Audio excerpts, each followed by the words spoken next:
Got a lot of things to cover tonight. We'll see how well I do. Concerning my trip back in September to the Quad Cities. Yeah, we'll set something up. I got 2 responses. In response to the second one, yeah, the one place was Games Plus One in Davenport. And the other, I knew the one in Moline was a magic and more comic and card store, so I never approached them. I would expect them to know who the hell I was anyway. So yeah, we're going to set something up. We're going to do something memorable that night.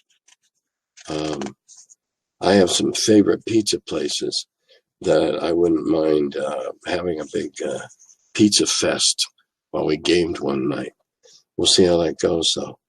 All right. Where did the idea for the different types of dragons come from in the AD&D Monster Manual? Well, for those of you not old enough or well read enough to know, all the dragon types, with the exception, I think, of the chromatic, Tiamat, they were specialty things, but all the other dragon types were all in the Little Brown books. The basic 5, white, black, green, blue, and red. Those were in the first 3 Little Brown books. And all the rest of the colors and the gold and everything, they came into Greyhawk. Why? Well, I can give you several good reasons. Number 1, they're dragons, man. And what's the name of our game? Dungeons and Dragons. So how do we justify it? Like we mean to. It's our world, right? No, really. There's many cultures and many mythologies that have dragons. And some of the cultures and mythologies tend to characterize their dragons in certain colors and others different colors. So, hey, why not? Why not have a whole bunch of different dragons that have different affinities and different powers and different resistances and all that? Because after all, the name of the game is Dungeons and Dragons. Let's have more dragons. So that's why we did it. After all, doesn't matter. Whatever one the weakest is, and I can't begin to tell you off the top of my head. The white, I don't know. Gonna kill you anyway, 1-to-1. So, look at it as a spectrum. Spectral? No, spectral's dead. A spectrum of ways to die. I've occasionally mentioned micro armor. Just wondering what rules you preferred for that. Well, when I played Second World War. I specialized in the Eastern Front in the last 2 years of the war. Well, actually, about the last 8-9 months of the war. And I used a set of rules from a company in a publishing house in England, War Games Research Group. And I think the rules were like 1930 to 1950, or something like that. It was a red book, one of those funny-sized English books. And I played with others, tried others, and just like these the best because of the scale they were written at. It was a 1 to 1,000 scale. Okay, micro armor's 1 to 300, so the tanks were three times bigger than they should have been at scale, but it still gave you a sense of scale. And of course, I played on a sand table, which is the Rolls Royce, the Bugatti, pick your metaphor, of miniatures gaming is to have a sand table where you can sculpture terrain. And I used periscopes that were about the size of this vape, and you put it down behind the tank, and if you saw it, you shot it, and if you didn't, you couldn't. And That was Tramp and I, and we played hours and hours and hours, Dave Trampier. And when we got tired of that, we put the top back on, and then we smashed up little HO scale race cars. Ideals, Total Control Racing. I still have over 100 of them. We smashed up probably a dozen, 15, I don't know. Stories. Well, my love of micro armor and the fact that when I first started playing miniatures, the big rub to playing miniatures was you needed a judge. You had to have an arbiter, somebody to make calls and rulings. And if you were in a club, everybody took their turn. If they were just pickup games, you had to con somebody into being the judge because everybody wanted to play. Judges Guild was from that concept of judge being the arbiter, in this case of role playing. That's what they called themselves. They also stayed away from Dungeon Master or anything like that. But I set up I did a lot of extensive study on the last 8 or 9 months of the war on the Eastern Front, and Tramp and I worked out a set of tables and charts that enabled you to basically roll a lot of dice and build a scenario at random that I'd like to think between 38 and 42 times out of 50 gave you a very plausible scenario that you could play, complete to rolling up your orders, rolling up your mission, rolling up, how firm your orders were. And then you could have fun and you didn't need the ref. Everything else was, as all miniatures were, if any disputes, was by gentleman's agreement. That's the way it was done. I kind of miss that. I miss the sand table. All right, I'm going to address an elephant that's been in the room a long time. The question reads, just how much weed/alcohol did the TSR crowd partake of when making the monster manual? During the 5 years that I was there, the most cannabis was consumed by me.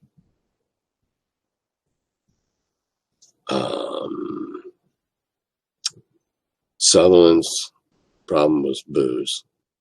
He never smoked pot that I know of. My car never smoked pot. Brian never smoked pot. I'm pretty sure Kevin never did. Other names during my tenure probably did it occasionally, rarely. Now I'm told that certain people's behaviors changed radically when they went to the West Coast, and after I left in that, I can't speak to that. We had some people that didn't handle alcohol well. We had a wife that thought that she ought to ban alcohol altogether from any hotel rooms when traveling that were TSR was paying for.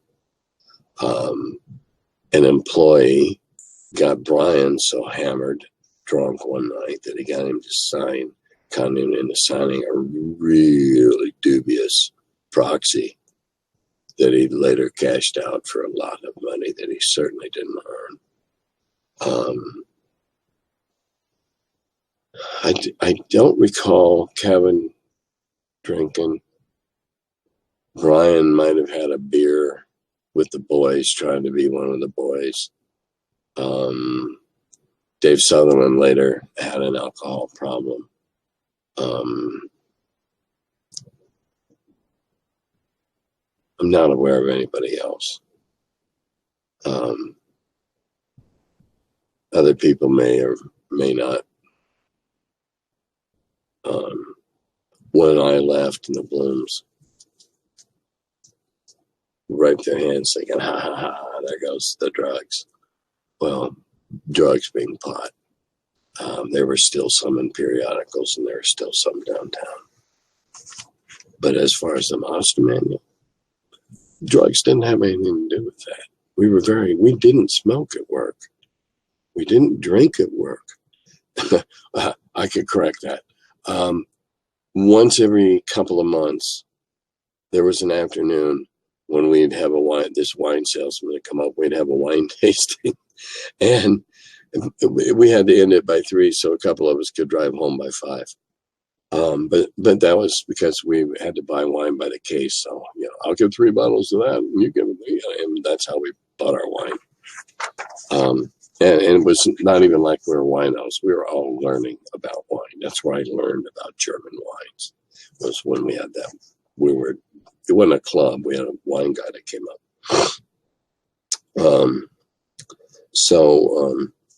Now the Monster Manual was every scary, horrible, nasty thing we could think of that we'd come out with in any of the little brown books or any of the magazine articles or stuff that people had sent into us or the fertile minds of TSR could produce.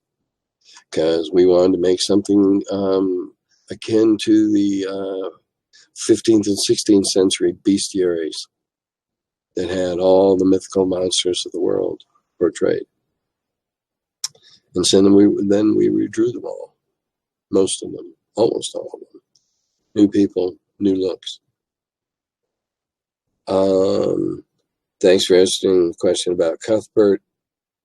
Now that I know what a billet is, it's really funny to imagine a god coming somewhere with a chunk of wood. Well, what's that god, small g thing about? Because, it's Saint Cuthbert. Saint Cuthbert. In this case, knowing how the persons that were involved in this think more about the Catholic belief that saints can intercede for you. Okay? He's a saint that comes down and kicks ass like Michael every once in a while. Or, was that great movie with Travolta where he was, he's Michael that came down, took on a bull just for fun. That's Cuthbert.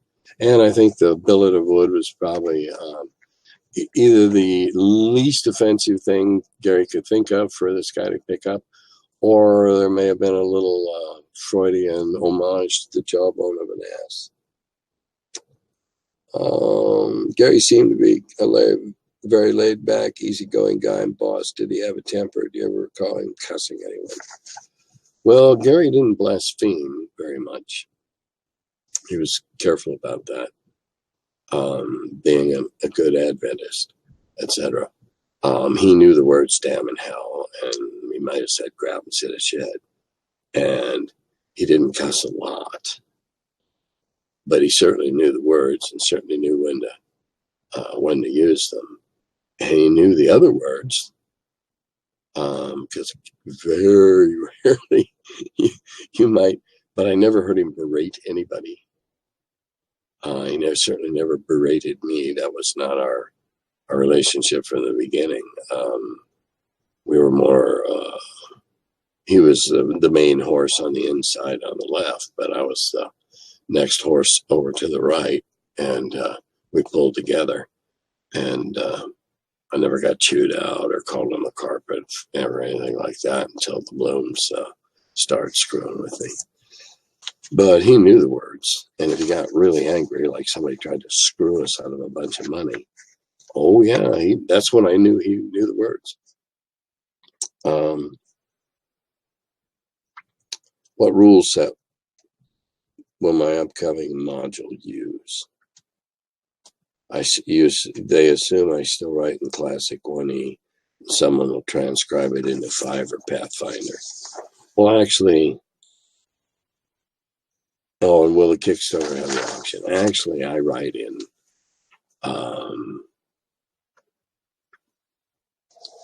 1E.1. 1E, considering 1E.1 was the one that was published. Okay, we'll go with that. And that's the way I write. And somebody at Ogard does a translation into 5E. And I'm fine, because my story remains the same. I don't care what kind of mechanics are used to play through my story. It doesn't bother me at all.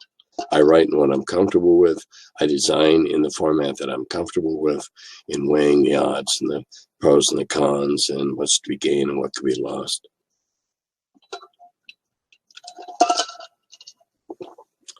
You're right. Writing for one or the other doesn't pay well. Well, 50 probably would, but writing for one, he wouldn't. And I can also say that writing generic doesn't do very good either. If you don't want to kowtow, kiss the wizard's ass and use the OGO, try to do a generic. Apparently, it's too hard for some people. And we learned at Eldritch, even though we had a lot going for us, that generics didn't work either. So, and it's not going to be an option. It's not the way. It's not the way Jared does his Kickstarters. He does it more like a bundle or a box. Hi, I think we have these things. We have these 2 modules. We have this terrain. We have this figure. Yep, this is how much. Interested? Fine. You can buy in and get it. Don't do stretch goals. So it's all going to be there. No having to get one or the other and then wishing, no, it'll all be there. Compare them. Find out. If you don't already know, find out what a 5e translation of a 1e looks like. I probably will, just because I have no idea. Don't care. Okay, question, clarity. Was Greg Bell first to draw the Beholder? My son and I had a chance to speak with Diesel LaForce last year. At the con, he gave us seemingly definitive insight that Greg may have well had the concept and first drawing of the beast. My middle son collects Tom's art, and so we chat him from time to time about this. Thank you, sir. All right, now I'm not sure what Tom you mean. Terry Kuntz, Rob Kuntz's brother, invented the Beholder. He thought it up. He introduced it in a game he was running, and immediately it was elevated to the Diamond Sphincter ranks. The Diamond Sphincter rank is, all right, there was an old joke about thieves, and the perfect thief would have a charcoal butt plug so that if he had to pass gas, nobody would know. Old joke. Because, if you made a critical fail as a thief, we made the joke, oh, you must have got one. Anyway, the joke being that upon seeing a monster of this character, your sphincter tightened so hard your charcoal butt plug got turned into a diamond. Absolutely, Terry diamonded the whole group. I wasn't there, but I was told by 3 or 4 of the participants after the fact just how well he described these tentacles waving around. And the first appearance was on the cover of Greyhawk, the first cover of Greyhawk. And Greg Bell is credited with that. So, yeah, he probably drew that.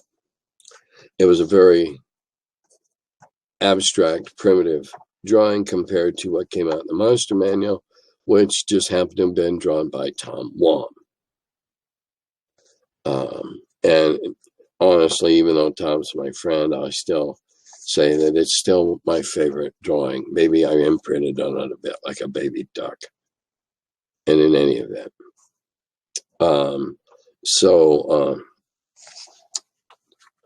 Greg probably drew the first one. Terry thought of it. And Tom Wom did the first Monster Manual drawing of it. And then, of course, there's been dozens and dozens. Because, after all, that is a scary son of a bitch. I wish, even though my Boulé has gone through probably 10 or 12 good renditions, nothing like the Beholder. That's all the questions I got to answer tonight. remember, if you're a new subscriber, you get a set of dice. We'll send you. My guy will find it. He'll send you the information. You send the postage. We send the dice. Let's see what's coming up. Well, the most exciting thing I'll say for last. We booked our flight. We're going to be in AppleCon on Thursday at 7 o'clock or so that evening of Thursday before the con starts. Looking forward to that. And we're leaving on Monday afterwards. So we'll have the morning, early afternoon to goof around with our newfound friends. Also looking forward to running some of the games there. And then the week after that, going back to the Quad Cities, my wife's reunion thing. And I'm going to set up some kind of a game thingy while I'm there. Just say I ran it in the city or the area of my birth. Then the next thing after that is,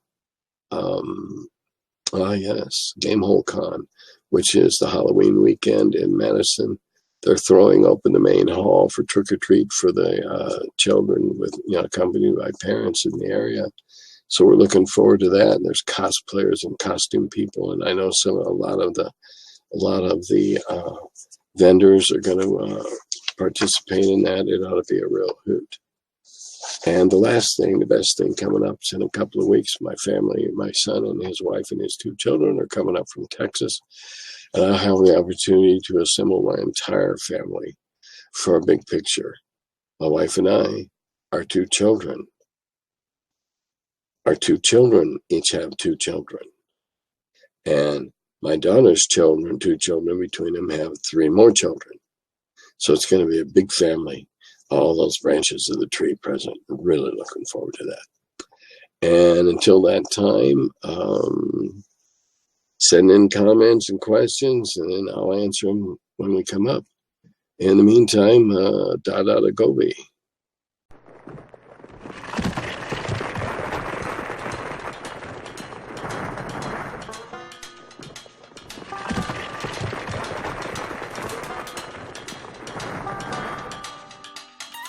Oh, hello. I'm still figuring out when this thing starts. Welcome to my cellar. He's the curmudgeon who wrote about the dungeons. Now he's the feller, live from the cellar. Talks about D&D and old school RPGs. Still quite a feller, the curmudgeon in the cellar. Last man around when them rates went down. Calling Gary in that Lake Geneva town. Hey Gary, it's an awful mess. Let me edit, we'll have success. D&D and Dragon Magazine. He's the curmudgeon who wrote about the dungeons. Now he's the feller, live from the cellar. Talks about D&D and old school RPGs, but he's still quite the feller, the curmudgeon in the cellar. Magic missile, it's a mortar shell. Make it hit in the first level spell. Brought psionics to the game to attack that wizard's brain. PSR and fantasy, collection of micro armory. Tight with tramp under a tree, high as could be. He's the curmudgeon who wrote about the dungeons. Now he's the feller, live from the cellar. Talks about D&D and old school RPGs, but he's still quite the feller, the curmudgeon in the cellar. Still quite the feller, the curmudgeon in the cellar. Curmudgeon.